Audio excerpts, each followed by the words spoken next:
할렐루야. 아멘. 오늘 예배에 나온 여러분들을 주님의 환영합니다. 이 시간 예배를 위해서 기도하면서 나갔으면 좋겠습니다. 제가 좀 더 돌아보고 하나님께서 우리를 지키시고 하나님께서 이 예배자를 불러주신 그 은혜에 감사하며 함께 예배 준비하는 기도로 나아가도록 하겠습니다. 기도하시겠습니다. 사랑하는 주님 하나님, 말씀을 주시는 감사드립니다. 아버지, 지금 주님으로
줄을 믿습니다. 그는 생명을 되되어 동정녀 마리아에게서 나시고 공유 대가들에게 고난을 십자가에 못 박혀 죽으시고 장사된지 4일 만에 중자로에서 다시 살아나셨으며 하늘에 오르시어 장가하신 아버지 하나님 우편에 앉아 계시다가 거기로부터 살아있는 자와 죽은 자를 심판하십니다. 나는 생명을 믿으며 거룩한 공교회와 성도의 교제와 죄를 용서받는 것과 몸의 부활과 영생을 믿습니다. 아멘.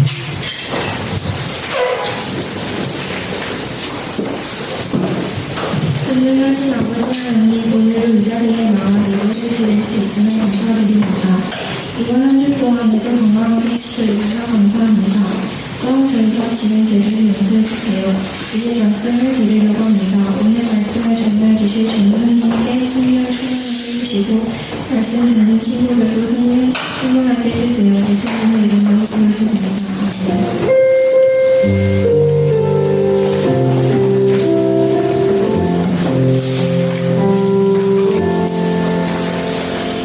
오늘도 예배전에 나온 우리 사랑하신 성도 여러분들 주님의 이름으로 환영합니다. 오늘 우리가 다 같이 살펴볼 하나님의 말씀은 미가서 6장 1절에서 8절까지 말씀입니다. 미가서 6장 1절에서 8절까지 말씀.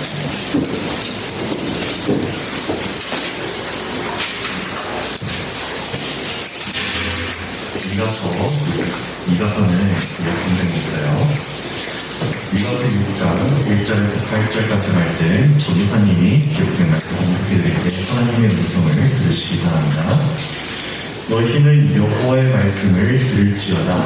너는 일어나서 산을 향하여 변론하여 작은 산들이 내 목소리를 듣게 하라 하시니 너희 산들과 땅의 견고한 지대들아 너희는 여호와의 변론을 들으라. 여호와께서 자기 백성과 변론하시며 이스라엘과 변론하실 것이다. 이르시기를 내 백성아 내가 무엇을 내게 행하였으며 무슨 일로 너를 괴롭게 하였느냐. 너는 내게 증언하라. 내가 너를 애국 땅에서 인도해내어 종노릇하는 집에서 속량하였고 오세와 아론과 미리암을 내 앞에 보내었느니라. 내 백성아 너는 모압 왕 발락이 피한 것과 부올의 아들 발람이 그에게 대답한 것을 기억하며 시딤에서부터 길갈까지의 일을 기억하라. 그리하면 나 여호와가 공의롭게 행한 일을 알리라 하실 것입니다. 내가 무엇을 가지고 여호와 앞에 나아가며 높으신 하나님께 경배할까? 내가 번제물로 1년 된 송아지를 가지고 그 앞에 나갈까? 여호와께서 천천의 수량이나 만만의 강물 같은 기름을 기뻐하실까? 내 허물을 위하여 내 마다들을 내 영혼의 죄로 말미암아 내 몸의 열매를 드릴까? 사람아 주께서 선한 것이 무엇임을 내게 보이셨나니 여호와께서 내게 구하시는 것은 오직 정의를 행하며 인자를 사랑하며 겸손하게 내 하나님과 함께 행하는 것이 아니냐. 아멘. 자 여러분들 전도사님이 코로나에 걸리고 나서 지금 목소리가 상당히 좋지 않아요. 여러분들이 조금 이해해 주시고요. 목소리가 작을지라도 좀 경청해 주시면 고맙겠습니다. 자, 여러분들에게 있어서 삶의 정의란 무엇일까요? 여러분들은 무엇을 삶의 정의라고 생각하는가요? 어떤 사람은 내 주먹이 나의 삶의 정의다라고 말을 해요. 또 어떤 사람은 나에게 있어서 돈이 나에게 있어서 정의라고 말해요. 또 어떤 사람은 내가 가진 권력, 내가 가진 지혜가 나한테 내 삶의 정의라고 말해요. 왜냐하면 그런 것들은 내 삶을 풍요롭게 하고 나에게 만족감을 주고 나를 기쁘게 하고 내가 이 세상에서 우월한 삶을 살아갈 수 있도록 인도해 준다고 생각하기 때문이에요. 자, 그런데 찬찬히 한번 생각해 봅시다. 여러분들 삶의 정의를 그런 것들로 생각하고 살아갈 때 그 사람이 과연 그 사람의 생각대로 자기 삶의 정의를 실현할 수 있을까요? 무슨 말이냐면 그 사람이 말한 정의, 내 삶에 있어서 내 힘이 곧 정의야, 내 지혜가 곧 정의야, 내 돈이 곧 나에게 있어서 정의로운 일이야 라고 말할지라도 거기에는 만족함이 없어요. 언젠가는 나보다 돈이 더 많은 사람들이 나올 수도 있어요. 언젠가는 내가 돈을 잃을 수도 있어요. 그렇죠? 언젠가는 나보다 똑똑한 사람들이 나올 수도 있고요. 언젠가는 내가 치매에 걸려서 지혜로운 모든 것들을 잃어버릴 수도 있어요. 언젠가는 내가 권력에 앉아있어서 내가 정말 다른 사람들을 호령하면서 내가 정말 우월하다는 기분에 사로잡힐 수도 있지만 또 어떤 일을 당하여서 그 권력에서 쫓겨날 수도 있어요. 그러므로 사람들이 말하는 것처럼 돈, 권력, 힘, 부와 명예 이런 것들은 나의 삶의 정의가 될 수 없어요. 전도사님이 한 가지 확실하게 말할 수 있는 것들은 그런 돈과 그런 권력과 그런 명예와 그런 힘들은 나의 삶에 있어서 나의 삶을 완전하게 만들어 나가는 정의가 될 수 없고 나의 삶을 도와주는 수단이 되는 거예요. 전도사님이 왜 수단이라고 말했을까요? 이 세상에서 살아가려면 물론 우리는 하나님의 도우심이 필요해요. 하나님의 돌보심이 필요해요. 그렇지만 이 세상에서 살아가기 위해서는 이 세상 사람들이 통용하는 그런 돈도 필요하고 또 지혜도 필요하고 하나님의 영광을 올리기 위해서는 내가 어느 일정 자리까지 올라가는 그런 능력도 필요해. 그러므로 우리는 그런 것들을 수단 삼아서 이 세상을 살아가야 합니다. 하지만 오늘 말씀 8절에 보시면 여호와께서 내게 구하시는 것은 오직 정의를 행하며 인자를 사랑하며 겸손하게 내 하나님과 함께 행하는 것이 아니냐라고 가르쳐주고 있어요. 이 말씀은 무엇이냐면 우리 삶에 있어서 정의는 바로 인자를 사랑하며 하나님을 사랑하고 또 겸손하게 너와 함께 하시는 하나님과 함께 사는 것이야 라고 말하고 있어요. 여러분들 오늘 말씀의 이스라엘은요 참 부유한 나라에 속해 있어요. 이상하죠? 보통 이스라엘이라고 하면요 막 하나님께 범죄하여서 지탄받고 포로로 끌려가고 가난하기도 하고 가뭄이 몰려와서 많은 사람들이 이방간에 팔려가기도 하는 모습들을 보이고 있어요. 그런데 오늘 말씀에 등장하는 이 이스라엘 유다 땅에는요 히스기야라는 사람이 왕이었는데요 이 사람이 얼마나 똑똑한지 몰라요. 위쪽에는 바벨론이라는 나라가 있고요 아래쪽은 이집트 제국이 있어요. 이 두 나라는 원수지간이에요. 서로 싸우지 못해서 항상 안달나있는 나라예요.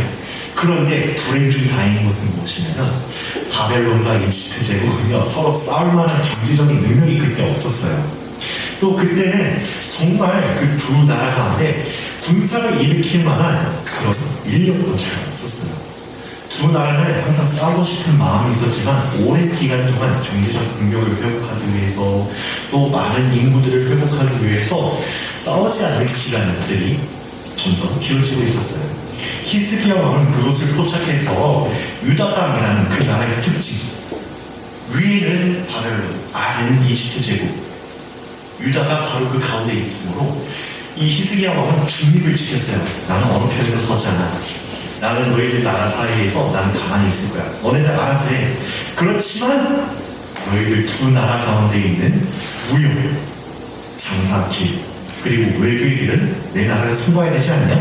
내 나라에서 장사하고 내 나라에서 외교를 해. 라고 말했어요. 히스기야 왕이 이와 같이 똑똑한 일을 행하자 유다 땅은 엄청나게 부흥하기 시작해요. 부흥하는 정도가 얼마나 심각하냐면 솔로몬 당시에 있었던 그 부를 회복할 수 있을 정도였다고 해요.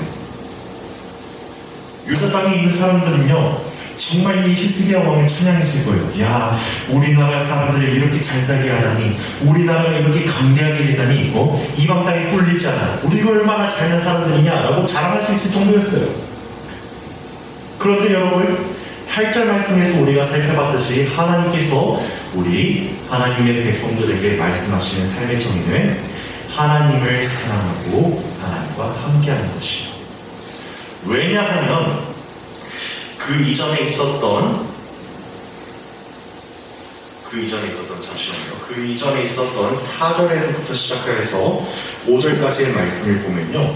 하나님께서는 그 이스라엘 땅에 있었던 사람들이 죄를 범해서 이웃나라 가운데 포로가 되었을 때 그들을 구원해 주셨어요. 그들을 구원해 주셨을 뿐만 아니라 그들이 광야길 가운데에서 이스라엘 땅으로 돌아올 때에도 먹이시고 입혀주셨어요. 그들을 사랑하여 주셨어요. 그들을 돌봐주셨어요. 하나님께서는요, 이 죄 많은 백성들을 향해서 사랑하기를 포기하신 것이 아니라 끝까지 사랑하셔서 그들을 돌봐주셨어요. 왜냐하면 그들을 영원전부터 백성으로 인정해 주시고 또 그렇게 삼아주셨기 때문입니다. 이스라엘 사람들은요, 하나님의 사랑으로 말미암아 하나님의 백성들이 된 사람들이었어요. 그러므로 하나님의 뜻을 따라 살아가는 것은 합당한 일입니다. 그러므로 하나님께서 가르쳐 주신 일들을 통해서 나의 삶에 가족을 치르고 또 정의로운 일, 선한 일을 행하는 것은 당연한 것이었어요. 그러므로 오늘 말씀 8절에서 사용되어지는 정의는요, 이스라엘 말로 미슈파트라고 쓰여져 있어요. 자, 여러분들 이 미슈파트라는 단어의 뜻을 보면요, 판단하다, 가르치다, 또는 어떤 일들을 내가 심판하다라고 사용되어지는 단어예요. 그런데 이 단어의 특징은 무엇이냐? 사람들이 무언가를 판단하고 심판하고 가를 때 사용되어지는 단어가 아니에요. 오직 하나님께서 판단하실 때, 오직 하나님께서 심판하실 때, 오직 하나님께서 가르쳐 주실 때, 무언가를 가르쳐 주실 때 이 미슈파트라는 단어가 쓰여요. 자, 여러분들 생각해 볼게요. 우리가 월드컵 기간 때 아주 잊지 못할 일들을 많이 봤어요. 심판들이 오심을 얼마나 많이 남용하는지, 심지어 감독마저도 레드카드를 주고 쫓아냈잖아요. 사람의 판단이라는 것은, 사람의 심판이라는 것은, 사람의 가르침이라는 것은요, 이처럼 우리가 눈으로 살펴볼 수 있듯이 항상 옳지만은 않아요. 언젠가는 틀리고, 언젠가는 오류가 나고, 언젠가는 다른 사람들에게 미움과 시기를 받을 만한 것이고, 언젠가는 수정될 만한 것이고, 언젠가는 고쳐져야만 하는 것이에요. 그렇지만 하나님께서 가르쳐 주신 것, 하나님께서 판단하신 것, 하나님께서 심판하신 것만은 완전한 것이에요. 왜냐? 영원전부터 우리에게 약속하신 구원을 포기하지 않으시고 구원해 주셨기 때문에, 선택하여 주셨기 때문에, 우리를 하나님 백성들로 불러주셨기 때문에, 그 예시가 바로 오늘 말씀에서 드러나요. 애국 백성들을 내가 너희들에게 내가 보내주지 않았냐? 그들을 먹이고 그들을 입히고 그들을 돌봐주지 않았냐? 그들뿐만이 아니라 너희들에게도 그렇게 하지 않았니? 라고 말씀해 주시게 되세요. 그러므로 너희들에게 있어서 나와 함께한 것, 나를 존경하고 나를 사랑해서 내 말을 듣고 따르는 것, 그것이 너희들에게 정의라, 너희 삶의 정의로운 일이야 라고 가르쳐주고 있어요. 여러분, 하나님의 가르치심, 하나님의 판단하심, 그것은 결단코 틀리는 일이 없는 완전한 것입니다. 결단코 악한 길로 빠지지 않는 완전한 선한 것이에요. 그것은 우리로 하여금 지옥으로 이끄는 불완전한 것이 아니라 하나님의 나라로 인도하는 온전한 진리의 등불이 되어주는 것입니다. 하지만 우리가 다른 세의 사람들은요, 이와 같은 하나님의 돌보심을 믿고 살았어요. 너무나도 부유하여지고 너무나도 강성해지니까 하나님을 잊어버렸어요. 하나님이 우리를 보내주셨던가, 하나님이 우리를 돌봐주셨던가, 우리를 돌보주는 건 이제 히스기야 왕 같은데, 우리를 강하게 이끄는 건 우리들의 군사인 것 같은데, 우리 외교 능력인 것 같은데 라는 생각을 했어요. 자기들의 능력을 생각했다는 거예요. 자기들의 힘을 의지하기 시작했다는 거예요. 자기들의 지식을 점점 찾기 시작했다는 거예요. 그러므로 오늘 이가서 이전에 이사야 말씀을 보면요, 이스라엘 백성들이요, 하나님의 백성인 걸 알고 있었어요. 그때만 해도 하나님의 백성이기 때문에 어쩔 수 없이 성전을 가요. 성전에 가서 몸만 예배 참여해요. 아, 그래, 오늘 제사장이 이런 말씀을 하는구나. 아, 그래, 네가 어느 제물을 드려야겠구나. 제물도 끝내주는 것들 가지고 와요.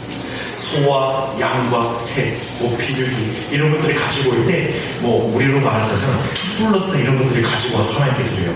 아, 이 정도면 하나님께서 만족하시겠지. 이 정도면 야, 내가 한 주 동안 죄를 지어도 하나님 다 용서해 주시겠다, 이런 생각을 가지고 제물을 끌고 왔어요.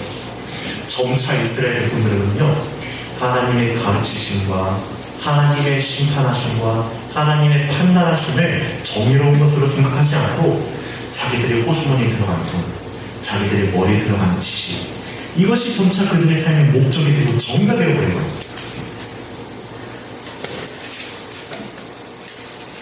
그러므로 하나님께서는요, 그들에게 3장 1절을 통해서 말씀하시기를, 내가 또 이르노니 야곱의 우두머리들과 이스라엘 족속의 통치자들아 들으라, 정의를 아는 것이 너희의 본분이 아니냐라고 다시 한 번 더 말씀하시면서 너희들의 행하는 그 모든 죄악으로 말미암아 너희들 다시 바벨론 땅에 가야 된다.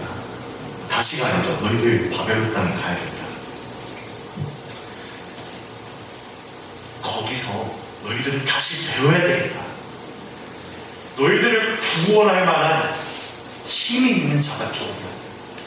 너희들이 정의로 여기는 돈과 권력과 힘이 아니라 바로 나 여호와 하나님이란다. 너희를 먹이고 입히고 돌보는 그 능력이 있는 것이 무엇이냐? 너희들의 지식과 너희들의 경제적 상황과 너희들의 능력이 아니란다. 바로 나 여호와 하나님의 은혜와 사랑으로부터 나오는 모든 능력이란다. 라는 것을 알게 하시기 위해서 하나님께서는 그들을 바벨론의 포로로 보내버리십니다. 오늘 말씀 함께 나누는 우리 청소년 여러분, 여러분들에게 있어서 삶의 정의는 무엇인가요? 여러분들이 정말 소중하게 여기는 것은 무엇인가요? 여러분들의 인생의 목적이라고 여길 만한 것들은 무엇이 있는가요? 물론 전도사님은 돈을 완전히 부정하지만,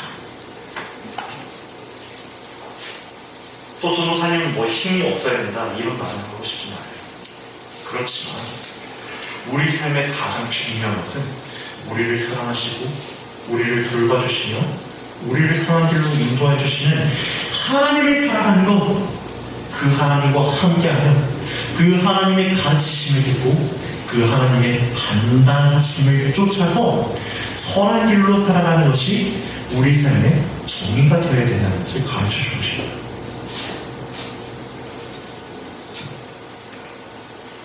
그러므로 미가는요, 유다 백성들에게 말하기를 다시 한 번 더 정의를 회복하라고 교훈해요. 하나님을 사랑해야 되지 않겠니? 하나님과 함께해야 되지 않겠니? 그 하나님의 가르치심을 쫓아 살아야 되지 않겠니? 너희들의 삶의 목적이 그것에 맞춰져서 하나님 나라에 들어가는 하나님 백성들이 되어야 되지 않겠니? 하나님께 영광을 돌릴 만한 선한 백성들이 되어야 되지 않겠니? 라고 가르쳐주셨어요. 왜냐하면 미가 선지자는요, 그와 같이 살 때 하나님께서 그들을 돌봐주실 것을 의심치 않았기 때문이에요. 오늘 말씀을 함께 나누는 우리 하나님 청소년부 여러분, 오늘 미가 선지자의 교훈을 마음에 새기시기 바랍니다. 우리가 우리 형편과 우리의 부족함과 우리의 능력을 볼 때 이 세상의 정의는 과연 돈과 권력과 힘과 명예에 있다라고 생각할지도 모릅니다. 하지만 여러분들이 하나님과 함께하며 하나님을 사랑하며 하나님의 가르치심을 받고 하나님의 판단하심을 쫓아서 하나님의 심판을 순종하고 따를 때 하나님께서는 여러분들의 삶을 도와주시고 선한 길로 인도해 주실 것입니다. 오늘 말씀의 히스기야 왕 이후에 열왕기야 18장 말씀을 보면요, 이 히스기야 왕이요, 이 잘못을 깨닫고 다시 한 번 더 유다 백성들을 열심히 동원해서 으쌰으쌰 하나님께 돌아가려고 힘씁니다. 다시 한 번 더 하나님의 말씀을 찾기 시작해요. 다시 한 번 더 이스라엘 백성들이 하나님을 사랑할 수 있도록 온 땅에 율법을 가르칠 수 있는 선생님들을 보냅니다. 그리고 그는 먼저, 왕으로서 먼저 하나님께 나아가서 눈물을 쏟고 무릎 꿇어 기도하며 자신의 죄를 고백합니다. 그리고 하나님께 구해요. 우리 유다 땅을 불쌍히 여겨주시고 다시 한 번 더 하나님에 나가고 나라의 백성으로 살아갈 수 있도록 인도해 주시옵소서라고 기도합니다. 그러므로 열왕기야 18장 말씀을 보시면요, 이 히스기야 왕이 유다 왕국의 전후로 그와 같이 선한 왕이 없었다라고 기록하고 있습니다. 그리고 정의를 되찾은 이 유다 땅을 하나님께서 더 크게 돌봐주시고 그들을 선한 길로 인도해 주십니다. 여러분들에게도 이와 같은 역사가 있을 줄 믿으시기 바랍니다. 이 믿음으로 하나님을 사랑하고 하나님을 쫓는 하나님의 백성들 되시기 바랍니다. 우리 눈에 보이지 않는 하나님, 이렇게 생각할 수도 있을지는 몰라요. 우리가 바라는 구원을 왜 우리에게 베풀어 주지 않나요? 라고 말할지도 모릅니다. 하지만 믿음으로 기다리고 하나님을 찾고 쫓을 때 하나님께서 여러분들을 도와주시고 선한 길로 인도해 주시면 여러분들이 하나님의 그 사랑하는 마음을 하나님께서 배반하지 않으실 것입니다. 오늘 말씀의 가르침을 쫓아 정의를 회복하는 하나님 청소년들 여러분, 하나님의 사랑으로 하나님을 쫓으며 하나님의 가르치심을 쫓아 하나님의 판단대로 살아감으로 하나님의 복을 누리는 우리 하나님 청소년들 여러분 받으시기 바랍니다. 기도하겠습니다. 하나님 감사합니다. 오늘 말씀의 은혜를 우리 마음에 깊이 새길 수 있도록 도와주시옵소서. 우리는 때때로 우리 욕심의 눈이 멀어서 하나님을 멀리 떠나기도 합니다. 우리는 우리 삶의 부족한 모습을 보아서 우리 삶에 채우지 못하는 만족함으로 죄를 짓기도 하고 또 헛된 것을 쫓아 그것을 우리 삶의 정의로 세우기도 합니다. 그러나 이처럼 미련한 우리들을 인도해 주셔서 정의를 알게 해 주시옵소서. 의로우시며 은혜가 충만하신 하나님을 바라고 우리를 구원하신 하나님, 우리를 백성 삼아주신 하나님만 의지하며 겸손히 하나님께 돌아와 말씀을 가르침받고 거룩하고 온전한 예배 올려드리는 백성, 각 형제들을 온전히 세우는 자녀 될 수 있도록 도와주시옵소서. 감사합니다. 예수님의 이름으로 기도드립니다. 아멘. 이 시간 함께 성경 드리겠습니다.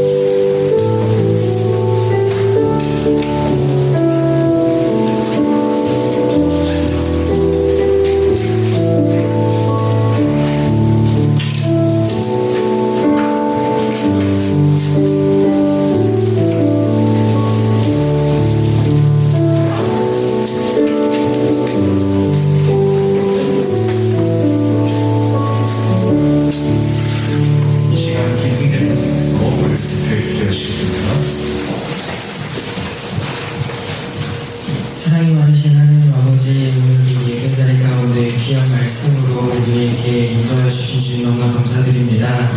하나님 오늘 받은 말씀을 기억하여 아버지 청소년의 때에 하나님께서 우리 모든 문제 해결자 되시며 우리를 인도하시는 목자 되신 주님이신 줄을 기억하며 올바른 정의를 바로 세워 하나님 앞에 정말 그 말씀으로 겸손해지는 우리 모든 하나님 청소년들 되도록 인도하여 주시옵소서. 그럴 때 우리 삶의 모든 순간순간에 하나님께서 함께하여 주시고 하나님께서 놀라운 축복으로 인도하여 주실 줄 믿고 나아갈 수 있는 우리 모든 하나님 청소년들 다 될 수 있도록 인도하여 주시옵소서. 하나님 이 시간 주님 앞에 작은 예물로 주님 앞에 드렸습니다. 아버지 준비하는 그 마음과 그 중심을 주님께서 기억하여 주시옵시고 이 예물이 쓰여지는 곳곳마다 하나님의 은혜와 하나님의 그 놀라운 그 복음의 말씀이 전해질 수 있도록 주님 도하여 주시옵소서. 감사드리며 예수님의 이름으로 기도드렸습니다. 아멘. 이 시간 함께 주기도 드리겠습니다. 하늘에 계신 우리 아버지여, 이름이 거룩히 여김을 받으시오며 나라가 임하시오며 뜻이 하늘에서 이루어진 것 같이 땅에서도 이루어지이다. 오늘 우리에게 일용할 양식을 주시옵고 우리가 우리의 죄의 질자를 사하여 준 것 같이 우리 죄를 사하여 주시옵고 우리를 시험에 들게 하지 마시옵고 다만 하나님께서 구하시옵소서. 나라와 권세와 영광이 아버지께 영원히 있사옵나이다. 아멘. 이 시간 공부 드리시겠습니다. 12월 말씀, 묵상 말씀은 누가복음입니다. 한 주에 5장씩 읽으면 맞아요. 여러분들 힘써서 누가복음 말씀 읽어보도록 합시다. 두 번째로 유튜브로 온라인 드리는 친구들, 그리고 줌으로 온라인 예배를 드리는 친구들, 종료하기 전에 꼭 채팅창에다가 자기 이름 써주시기 바랍니다. 출석 체크가 연장입니다. 마지막으로 예배 후에 성탄절 연습이 있어요. 연습 시간은 예배 후 30분 정도 할 거고요. 그리고 연습 장소는 바로 여기 청소년부 예배실에 있습니다. 오늘 예배가 끝나고 난 뒤에 여러분들 교회에서 나가지 마시고 기다려주시기 바랍니다. 자, 그리고 가장 중요한 해석을 남아있습니다. 우리가 이제